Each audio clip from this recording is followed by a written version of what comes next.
Pemirsa, lantas apa makna di balik pertemuan Prabowo Subianto dengan Surya Paloh di Nasdem Tower? Kita akan membahasnya bersama Sekjen Partai Nasdem Hermawi Taslim dan Direktur Eksekutif Indikator Politik Indonesia Burhanuddin Muhtadi. Selamat pagi Pak Taslim dan Mas Burhan. Selamat pagi. Pagi Pak Sekjen. Pagi, Prof. Baik, saya ke Pak Taslim terlebih dahulu. Pak Taslim, ini sebagai pihak yang baru saja menyambut kedatangan Pak Prabowo, apa sebetulnya yang melatar belakangi pertemuan kemarin antara Ketum Partai Nasdem dan juga Presiden terpilih? Ya, jadi terakhir tahun lalu saya ikut menemani Pak Surya. Kita hampir seharian ke Hambalang. Benar, waktu itu juga ketika kita sudah mencalonkan Anies, Pak Prabowo masih mengajak Pak Surya. Pak Surya mengatakan kebersamaan, persahabatan kita yang sudah 40 tahun itu tidak akan tergoyahkan. Kita sudah masing-masing memilih jalan sendiri. Biarkan saja itu berlangsung, nanti setelah kompetisi berakhir kita bersama-sama. Bersama-sama untuk apa? Bersama-sama untuk membangun bangsa ini. Karena pada prinsipnya baik Pak Surya maupun Pak Prabowo berpikir tidak ada satu kelompok masyarakat pun yang bisa mengklaim dia bisa mengurus sendiri negara ini. Kita harus urus bersama-sama. Nah, kehadiran kemarin Pak Prabowo yang minta untuk bersilaturahmi, dan tentu di bulan suci Ramadan ini Pak Surya menerima, kita menerima. Kemarin pembicaraan lebih banyak soal bagaimana para elit ini lebih sering bersilaturahmi, bagaimana para elit ini memberi contoh. Jadi para elit ini harus satu kata dan perbuatan. Jangan minta-minta rakyat bersatu, tapi mereka sendiri tidak bersatu. Nah itu keduanya sepakat bahwa perlu dialog terus-menerus, perlu silaturahmi terus-menerus antar pimpinan bangsa supaya menciptakan kesejukan. Nah kemudian waktu konversi pers juga hal yang sama dinyatakan oleh kedua belah pihak bahwa bangsa ini baru bisa besar kalau semua mengambil peran, memikul tanggung jawab sesuai dengan talentanya untuk sama-sama membangun. Soal siapa di mana itu mungkin tidak terlalu urgen. Apakah nanti kami di dalam pemerintahan atau di luar, itu masih banyak waktu, masih ada waktu 7 bulan untuk memikirkan. Tetapi yang paling penting understanding, saling pengertian antar pimpinan ini penting, dan itu menurut saya pembelajaran yang luar biasa, bagus buat anak-anak muda. Ada saatnya bertanding, ada saatnya bersanding. Bersanding untuk apa? Bersanding untuk membangun bangsa. Membangun bangsa itu bisa dalam bentuk menjaga keseimbangan di luar, bisa membantu dalam pemerintahan, tetapi intinya bahwa betapa sekarang di era baru ini kita mesti terus-menerus mempererat silaturahmi antar pimpinan. Baik. Supaya rakyat mencontoh, supaya rakyat tahu bahwa persatuan itu lebih utama daripada yang lain-lain. Demikian, Marcella. Baik, Mas Burhan, saya ingin minta analisis Anda, tapi usai jeda terkait dengan apa sebetulnya bentuk kerjasama yang dimaksud oleh Pak Prabowo kemarin seusai bertemu langsung dengan Ketua Umum Partai Nasdem Surya Paloh. Tapi usai jeda ditahan dulu, pemirsa tetaplah bersama kami di Selamat Pagi Indonesia. Pemirsa, Anda kembali di Selamat Pagi Indonesia dan kita akan lanjutkan perbincangan. Mas Burhan, jadi kalau melihat pertemuan antara Ketua Umum Partai Nasdem dan Presiden terpilih kemarin di Nasdem Tower, apa maknanya dari pertemuan itu? Ya, jadi secara manusiawi, secara sosial, pertemuan yang menurut saya biasa ya, apalagi di tengah bulan Ramadan yang kita tahu meniscayakan atau sekaligus merekomendasikan silaturahmi. Tetapi secara politik ini pertemuan yang luar biasa mananya. Ya, jadi bayangkan Pak Prabowo Subianto, calon presiden yang sudah ditetapkan sebagai pemenang oleh KPU, itu yang justru berinisiatif untuk mendatangi Pak Surya Paloh di kantor atau di markas besar Nasdem. Jadi ini menunjukkan sekali lagi bahwa posisi tawar Nasdem itu sangat besar, terutama di mata Pak Prabowo, karena satu, Nasdem meraih suara hampir 10%, yang kedua karena koalisi sementara yang dibangun oleh Pak Prabowo belum mencapai 50%. Jadi siapapun partai yang akan menggenapi ya 50% plus 1 buat koalisi Pak Prabowo Gibran, itu di mata Pak Prabowo akan sangat luar biasa. Dan sepertinya Pak Prabowo memanfaatkan momentum Ramadan dan sekaligus ucapan selamat dari Bang Surya Paloh yang satu sisi menunjukkan sikap negarawan beliau yang siap untuk menerima kemenangan maupun kekalahan dalam kontestasi elektoral. Tapi di sisi lain ucapan selamat dari Bang Surya Paloh juga menyiratkan opsi atau sekaligus pesan kepada Pak Prabowo bahwa Nasdem bisa masuk dalam skenario kabinet mendatang. Jadi maknanya secara politik luar biasa dan sepertinya itu yang secara gercep gitu ya dimanfaatkan oleh Pak Prabowo. Jadi Pak Prabowo yang mengontak, yang punya inisiatif, Pak Prabowo juga yang datang. Di saat kita tahu ada beberapa elit politik yang begitu menjaga jarak, Pak Prabowo datang langsung karena beliau tahu koalisinya membutuhkan tambahan dukungan, ya.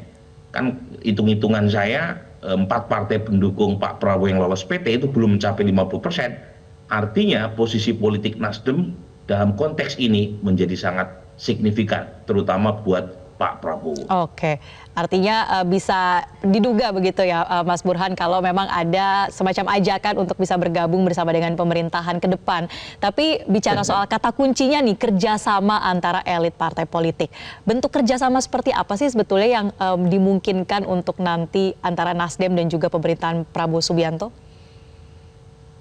Ya, itu elephant in the room. Ya. Terlalu jelas lah. Kerjasama di sini tentu adalah koalisi di kabinet mendatang, ya. Kerjasama dalam pengertian satu sisi bersifat tentu saja ya bersifat saling win-win ya, karena kita tahu bahwa Pak Prabowo secara politik itu betul-betul memerlukan penambahan mitra koalisi baru. Itu clear ya, karena kalau misalnya tidak mendapatkan itu repot itu buat pemerintahan Pak Prabowo Gibran jika sudah ditetapkan sebagai presiden terpilih. Nah, yang kedua jangka pendek. Jangka pendek ini kan masih ada isu berkaitan dengan isu angket, gitu ya, berkaitan dengan isu lain-lain yang tentu saja buat Pak Prabowo itu krusial, tetapi juga bukan hanya buat Pak Prabowo, buat Pak Jokowi juga. Karena kalau misalnya hak angket itu digulirkan, itu pada masa pemerintahan Pak Jokowi.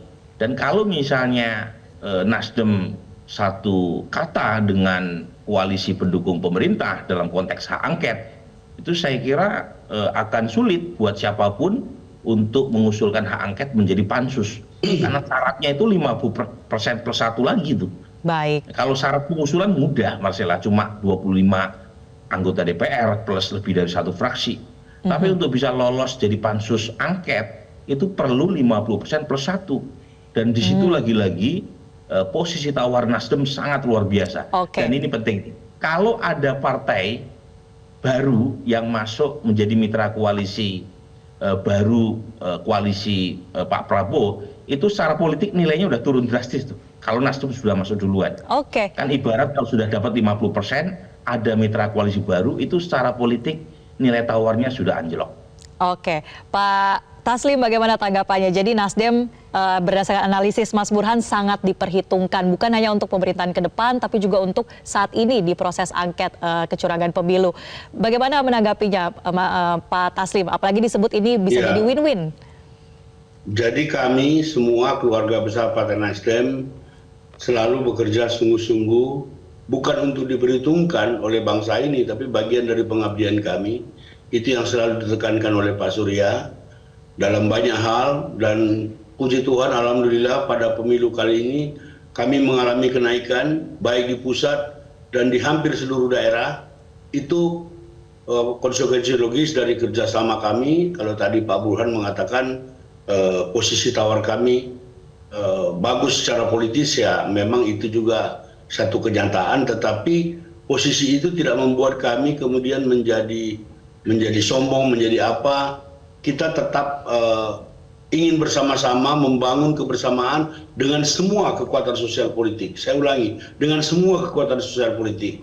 Kami selalu punya moto, kita siap bersekutu dengan semua pihak yang punya itikat baik membangun bangsa dan negara.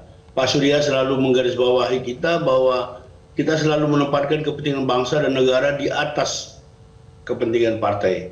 Kita selalu menempatkan kepentingan partai di atas kepentingan kelompok dan keluarga. Nah, posisi kami di situ. Kalau dikatakan bergabung atau tidak bergabung, kami masih punya waktu 7 bulan. Terlalu pagi untuk memberi penilaian final. Kami punya waktu 7 bulan. Baik. Kami mesti berdialog dengan kawan-kawan. Sekarang anggota DPRD Nasdem itu 2.000 lebih. Dari 1.600 menjadi 2.000 lebih. Kita harus berdialog dengan struktur kita di seluruh Indonesia.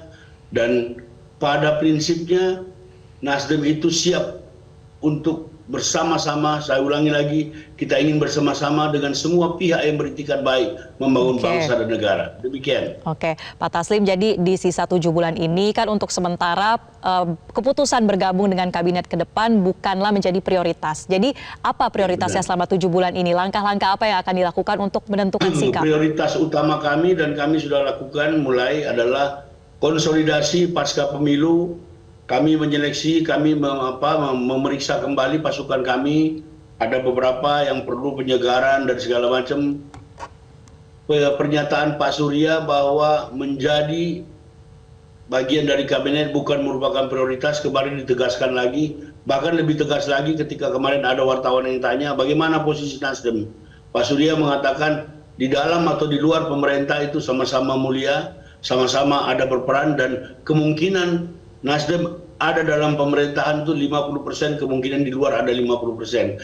Jadi itu memang bukan prioritas kami. Kami sekarang sedang berkonsolidasi, konsolidasi struktural pasca pemilu, karena banyak sekali hal-hal yang harus dibenahi. Masih ada juga teman-teman yang merasa pemilu ini seperti apa ya, kok kita seperti ini dan seterusnya. Nah, kami, Marcella bisa percaya atau tidak, sudah 4 minggu, hari Sabtu dan hari Minggu tuh Pak Surya, saya dan beberapa teman itu masuk dari pagi sampai tengah malam. Kalau kemarin oke lah, karena ada Pak Prabowo, ada Pak Anies buka puasa, kita pulang jam 1. Tapi hari biasa pun, hari ini pun dan besok pun kita tetap mendengar aspirasi kawan-kawan dari daerah. Demikian. Oke, masih fokus konsolidasi ya Pak Taslim usai pemilu. Dan terakhir saya mau ke Mas Burhan. Jadi Mas Burhan, kira-kira apa yang akan menjadi pertimbangan utama dari Partai Nasdem untuk menentukan langkahnya ke depan dalam 7 bulan ini? Tentu menunggu hasil putusan MK ya terkait dengan PHPU Pilpres yang diajukan oleh Timnas Amin maupun Timnas Ganjar Mahfud MD. Jadi saya kira menunggu proses itu pun menurut saya terlalu cepat juga untuk mengambil putusan, karena proses PHPU kan hanya memakan waktu tidak lama ya. Saya kira ada banyak hal yang akan didiskusikan, tetapi menunggu dulu proses perselisihan sengketa hasil pemilu dulu. Kalau misalnya MK menegaskan secara konstitusional kemenangan Prabowo Gibran, mungkin akan ikut mempercepat proses negosiasi ya antara Pak Prabowo dengan Bang Surya. Tapi lagi-lagi kalau kita lihat karakteristik partai-partai kita itu pada umumnya tidak terlalu sulit buat partai-partai untuk membangun rekonsiliasi dan sekaligus kerjasama politik pasca Pilpres. Jadi studi misalnya yang dilakukan Dodi Ambardi terkait dengan political cartel misalnya, beliau menunjukkan arena pemilu itu seringkali hanya membedakan di masa kampanye, tetapi setelah kampanye umumnya terjadi titik temu yang diwujudkan dalam bentuk koalisi di pemerintahan.